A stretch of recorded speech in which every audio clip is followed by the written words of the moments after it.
Class reunion notice. Among the ads and newspapers in the mailbox, there was one envelope. When I opened it, it turned out to be a notice about a high school reunion.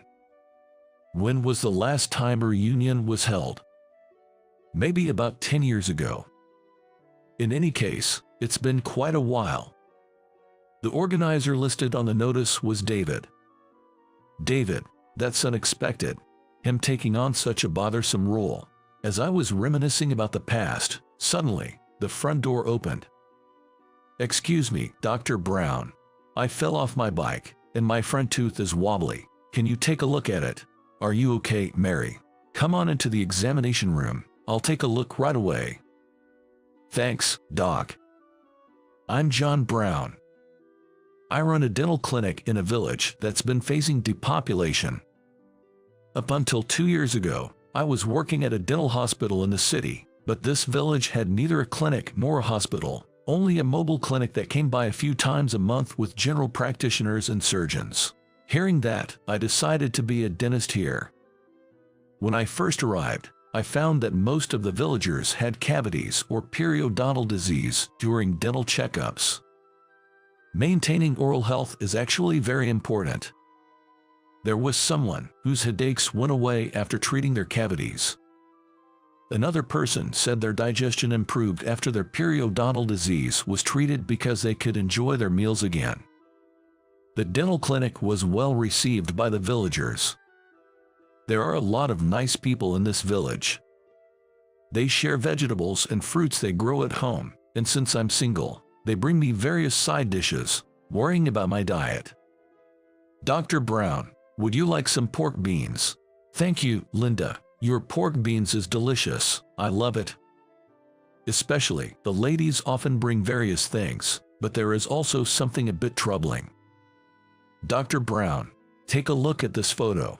Betty, is it? Again. This girl turned 28 last month. She might not be a beauty, but she has a good temperament. What do you think, Doc? Well, haha. Like this, along with vegetables and side dishes, the ladies would bring matchmaking photos. I've only been here for 2 years, and I can't afford to get married. So I'd always respond with a wry smile to evade the topic. Well, such conversations can be seen as part of community communication, so it's not too bad. In this tranquil village, I've been living slightly more lively days. The notice of the high school reunion arrived in mid-July. It's been a while since the last reunion. Might as well go. The venue is in a restaurant downtown far from the village. Entering the restaurant, I saw familiar faces. "John, is that you? Long time no see." The person who called out to me was Emily, who was our class president in senior year.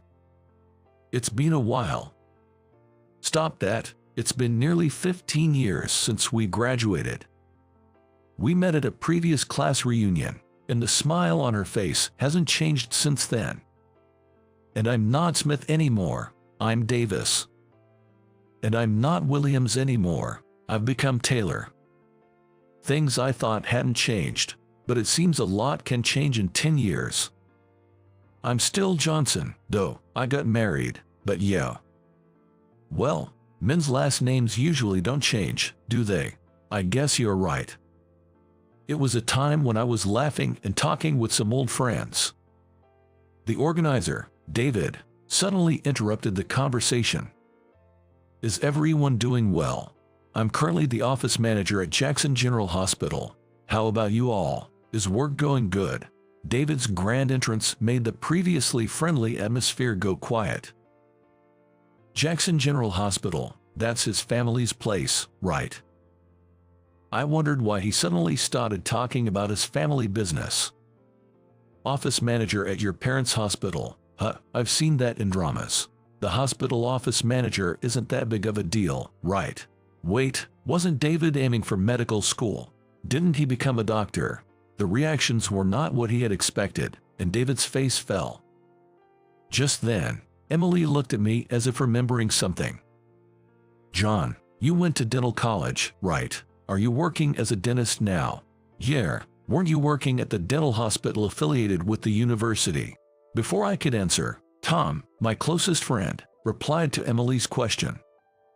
As he did, several people around David gathered around me. Really? So you did go into the medical field? That's awesome. Dentists perform surgeries too, right? An associate at a university-affiliated hospital sounds pretty cool. Everyone's reaction seemed to completely sour David's mood. He glared at me intensely before walking away without saying a word. Later, after the toast, I saw David again. "Oh no," I heard him mutter in a panicked voice before he hurried out of the restaurant again.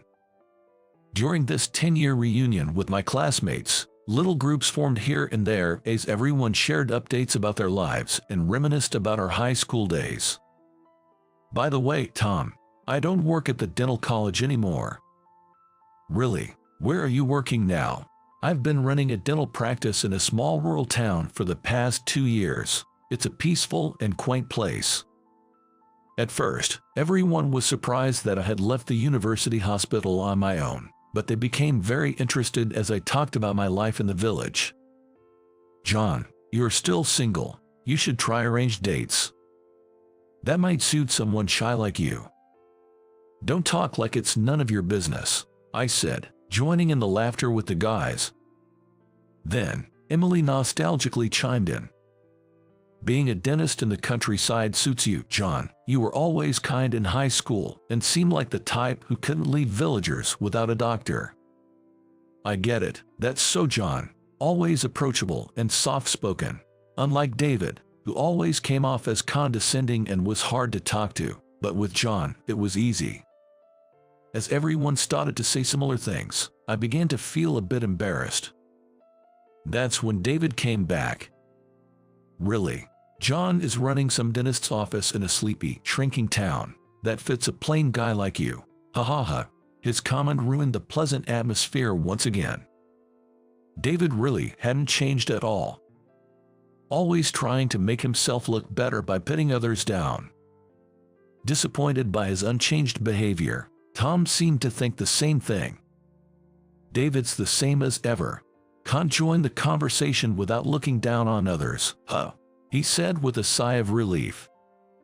The women, including Emily, began to express their disapproval. "Don't you realize that's exactly why you were disliked back then? If he was aware, a grown adult wouldn't make such lame comments." They began to voice their dissatisfaction with David. Everyone must be angry that their precious opportunity was ruined.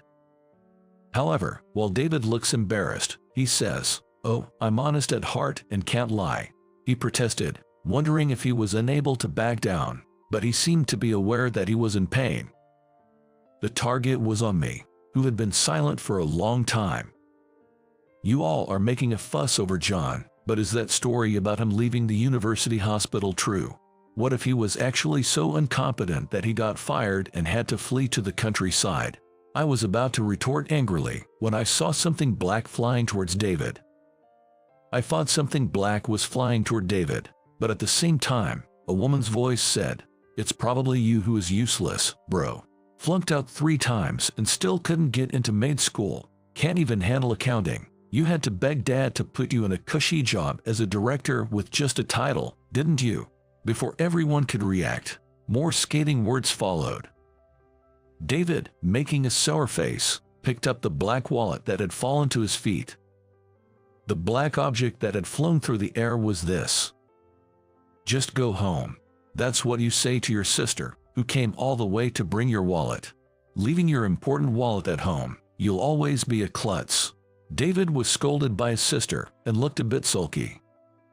I had no idea David had a sister. Neither did the rest of the classmates, apparently, as they all looked on in surprise at the exchange. David's sister scolded her brother and then turned to us with a bow. "Sorry for showing such an embarrassing scene. My name is Lisa, his sister. I apologize for the trouble my brother may have always caused you all." After saying that, she bowed again, and just as I thought she was going to look at me, she walked briskly right up to me. "You're Dr. Brown, who was at the Dental University Hospital until 2 years ago, right?" "Yes, that's me." Have we met somewhere before? This is actually the first time we've talked directly, but I've known about you, Dr. Brown, the famous oral surgeon, since my training days at the Dental University Hospital. Lisa said this with a happy face as she took my hand. Then the classmates nearby started buzzing again. A famous oral surgeon, John.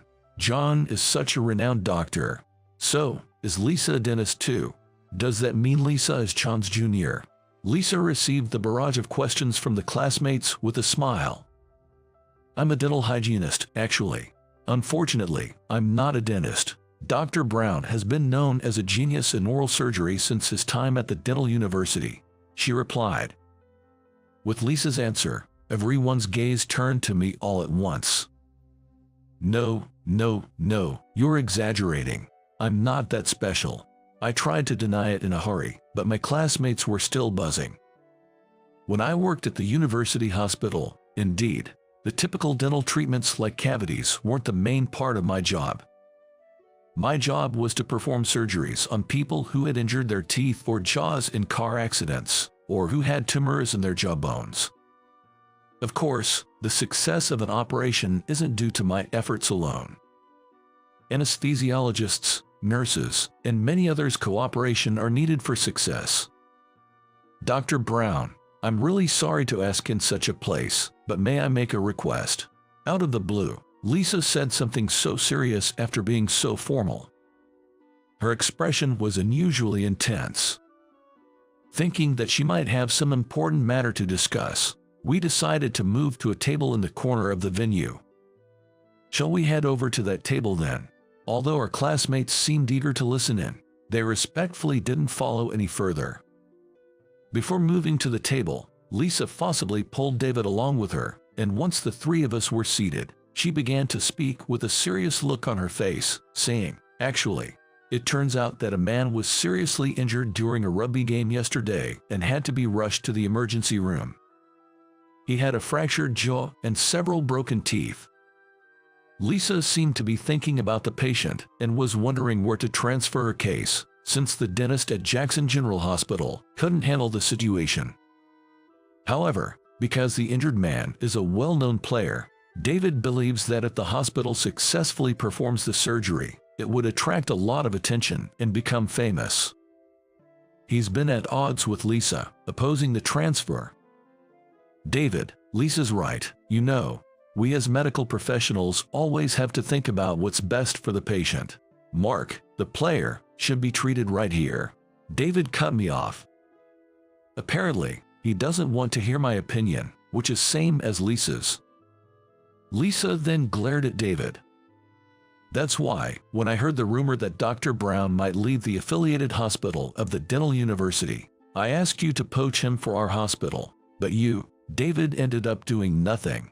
Hearing Lisa's serious voice, David finally fell silent. After a pause, Lisa turned to me and bowed her head again. Dr. Brown, would you please lend us your expertise?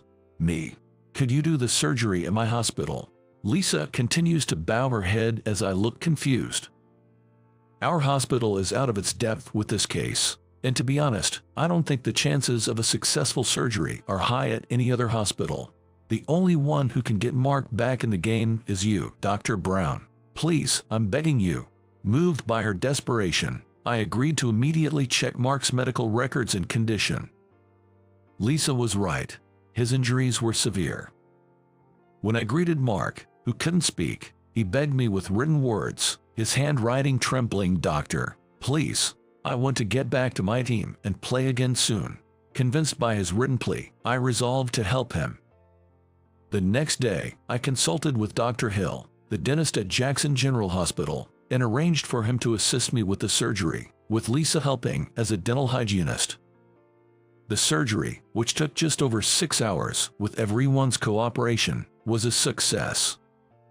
As I was preparing to return home, Lisa and David came to me. Lisa's eyes sparkled as she firmly grasped my hand.